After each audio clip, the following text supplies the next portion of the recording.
ازيكم عاملين ايه؟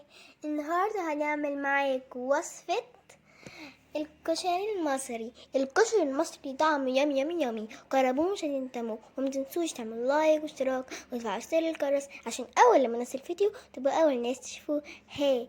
هي جربتوا؟ يلا اعملوا لايك واشتراك. اللهم صل وسلم وبارك عليك يا حبيبي يا شفيعي يا خير خلق الله. وصفة جديدة من وصفات روز. الوصفة النهاردة وصفة سهلة وبسيطة. اللي لسه ما يعرفنيش، أنا روز ودي قناتي، قناة يوميات روز. يا رب أكون أقدر ببسط لكم المعلومة وبتطلعوا من الفيديو بتاعي ولو مستفيدين بحاجة بسيطة. اعملوا لي بقى ايه، ادخلوا في العيلة الكبيرة بتاعتي الجميلة واشتركوا فيها، بحيث ان العيلة الجميلة الكبيرة بحبكم كتير في الله تكبر وبتزيد يوم عن يوم بيكم. متابعيني بحبكم كتير في الله، احلى واجمل ناس حصلوا لي في حياتي، اللي بيحبوا ربنا بيحبوا الناس. يا رب انا ليكم وبيكم وعشانكم، ويا رب اكون عند حسن ظنكم. اللهم امين. ندخل بقى على الكشري المصري وجماله. طبعا اتطلب مني اكتر من مره، واكتر من حد طلب مني ازاي اقدر اعمل كشري مصري، ومش بقدر اعمله وبتاخر جدا او بغيب جدا في عمايله وبياخد مني وقت كتير. انا عملته بطريقه سهله وبسيطه، ومجرد هو التسويه بتاعته، مجرد هو التسويه بس وبتروحي مخلصاه. يعني مقدار التسويه بتاعتي نص ساعه لكل الكشري المصري ده، هي نص ساعه واقفه في المطبخ وكنت خلصته. يعني نص ساعه تزيد دقايق تقل دقايق، هي تبع التسويه وتبع نار البوتاجاز بتاعي. فانا عملت ايه في الاول؟ جبت العدس بجبه ده ورحت غسلاه غسله كويسه ونقعاه لمده ساعتين وهحطه على النار. الحله التانية هروح بقى جايبه الشعريه القمر بتاعتي دي ونازله فيها في الماده الدهنيه بتاعتي عشان اعمل ايه، رز بالشعريه. كتري الشعريه وكتري وبلاش ايه تستخسري. فالشعريه عشان توحدي لونها، خدي بقى التركايه دي من رز، حطي بقى ايه الملح بتاع الرز على الشعريه، هتلاقي اللون بتاعها بقى جولد كده وجميل وهتوحدي لونها. ظبطي ملح العدس وهيغلي مسافه ما ياخد غلوه او غلوتين، هتغطي عليه وتسيبيه على نار هاديه جنب منك كده يستوي براحته خالص. طيب الحله اللي في النص دهيت حاطه فيها ميه في نفس الوقت، يعني انا بشتغل فيه في نفس الوقت. وحاطه فيها ميه ومعلقتين 3 من الزيت، وبظبط ملح الميه دي عشان اسقط فيها المكرونه بتاعه الكشري المصري الصغيره والمكرونه الاسباجيتي. هي نفس الحله برضو يعني هشتغل في المكرونه الاتنين، ممكن تسلقيهم في حله واحده وممكن تغيري الميه. الحله التانية هحط فيها بصله واروح حاطه فيها الطماطم المبشوره، واظبط بقى ايه بهاراتك يا ست الكل ما تنساهاش، ظبطيها وظبطي الدنيا بتاعتك. الوك بتاعي او الطاسه بتاعتي حاطه فيها البصله اللي هي ايه متقطعه شرايح ومرشوش عليها ذره ملح بسيطه، وتسيبيها جنب منك كده شويه وتروحي نازله فيها. الزيت بتاع البصله ده مش هرميه، انا هستخدمه كله، هدخله كله في الاكلات اللي هي في اكله الكشري المصري. يعني الزيت الباقي ده ممكن بقى اعمل منه اللي هو الصلصه والصلصه الحراقه وايه بقيه الكشري المصري عادي جدا، بستخدمه بقى في كل حاجه او في الرز بالشعريه. يعني الزيت ده كمان ما بترميش، بتستغليه بقى ايه في الوصفه نفسها. خلاص بوريكم العدس هو اتقرب ينشف، بروح بس مهديه عليه النار وسايباه. هنا الرز بالشعريه القمر الجميل ده خلاص بقول لكم هو نشف، هنهدى عليه النار. كان هنا الصلصه المبشوره بتاعتي بقيتها بقى بنزل عليها على الباقي بقى، وبقول لكم الحبه دول انا محتاجاهم، هوريكم بقى انا محتاجاهم ازاي عشان اقول لكم على التركايه اللي جايه. الميه بقى هنا حطيت فيها المكرونه اهيت، وهروح ايه مغطيه مقلباها تقلبتين وسايباها بقى تستوي. بس كده خلاص. طبعا الطاسه اللي تتحمر معايا من البصل بروح شايلاه، الزيت نقص، انا ضفته بقى ايه للوصفه بتاعتي او المكونات بتاعتي، ما رميتش الزيت. طيب عندي بقى فصين 3 توم او معلقه مبشوره توم، وهروح عامله الدقه بتاعت ايه الكشري المصري. الدقه دي سهله جدا بسيطه وجميله، وهي اللي بتطعم لي الكشري احسن من بتاع المحلات كمان، واحسن من انك من هتشتريه ايه من بره.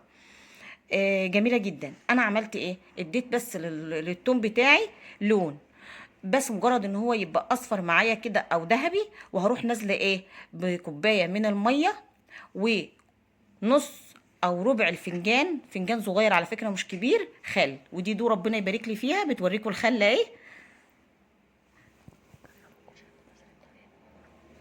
جربوا الكشري المصري بطريقة الشيف ماما روز. مش هيندم. كمان بقى ايه، حطيت بقى ايه الميه على التوم على الخل على ايه، على عصره ليمونه او ليمونتين. بهاري بقى الدقه بتاعتك، البهار اللي انت تحبيه واللي تختاريه. انزلي بقى كمون، بابريكا، الملح بتاعها ظبطيه. بصي ظبطيها، مجرد ما بتغلي غلوه واحده وخلاص بشتلها من على النار. خلاص انا كده خلصت. حطيت بقى الكمون والكزبره والفلفل الاسمر، كل حاجه. طيب في نفس الطاسة او في نفس الوك اللي بشتغل فيه، هروح برضو نازلة بمعلقتين 3 مادة دهنية، وعليهم معلقتين شطة كبار. طب ايه اللي انا نزلت بيه الاخضر ده شطة، بس ما كانش عندي ايه الهريسة الشطة الحمراء، فعملت ايه شطة بس كانت فلفل اخضر، فنزلت بيها علشان تدي الطعم ايه الحراق. الطماطم اللي انا كنت شايلاها رحت نازله بيها على ايه، على ايه الشطه بتاعتي بعد ما اتحمرت كده في الزيت وطلعت بقى بصوا وكحه وكلام من ديت. فايه نزلت بيها بقى على ايه، على الشطه.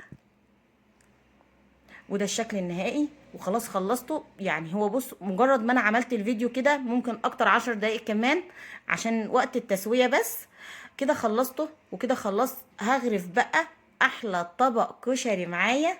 وشوفي لو بتشتري الطبق ده من بره هيكلفك ايه، انا عملته في قلب البيت وبكميه وفيره وبطريقه سهله وبطريقه بسيطه، وفرحت الولاد وما اشتروش من بره، وعامله وعارفه وضامنه جوده النظافه اللي انا عامله بيها الكشري بتاعي. انا هاكل ايه وهاكل ولادي او بيتي ايه. الكشري الشعريه شوفوا ما شاء الله لا قوه الا بالله، شكله جميل وشكله يفتح النفس. شكله ما شاء الله لا قوه الا بالله يفتح النفس. صلوا بقى على رسول. يلا نعمل دعوه جماعيه لكل الناس القمر اللي بحبهم كتير في الله، ان هم يصلوا معايا على الرسول، يفك كربنا ويزود رزقنا. والصلاة على الرسول جميلة جدا. يلا نصلي على الرسول. اللهم صلي وسلم وبارك عليك يا حبيبي يا شفيعي يا خير خلق الله.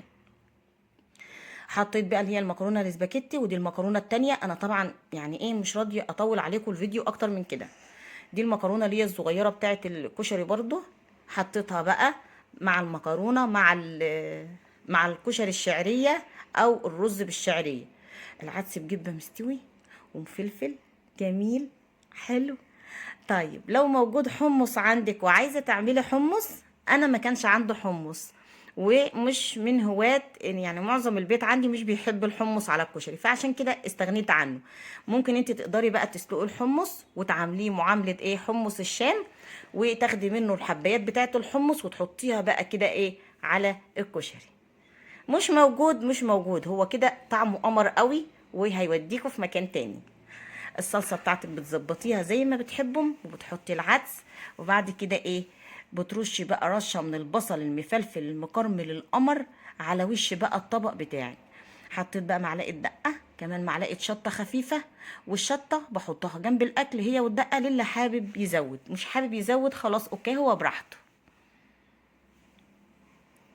حبايبي في الله بحبكم كتير. واللي وصل لغايه هنا يقول لي ايه رايه في الطبق القمر ده، وايه رايه في الاكله البسيطه السهله دي. وخلاص اتعملت بمنتهى البساطه واللذاذه، والله العظيم ما بتاخدش وقت خالص. اوعوا تخافوا منها. شوفوا ما شاء الله الطبق شكله يفتح النفس ازاي. بألف هنا يا رب على كل حد وكان له نصيب واكل منه ويجربوه. قولوا لي رايكم.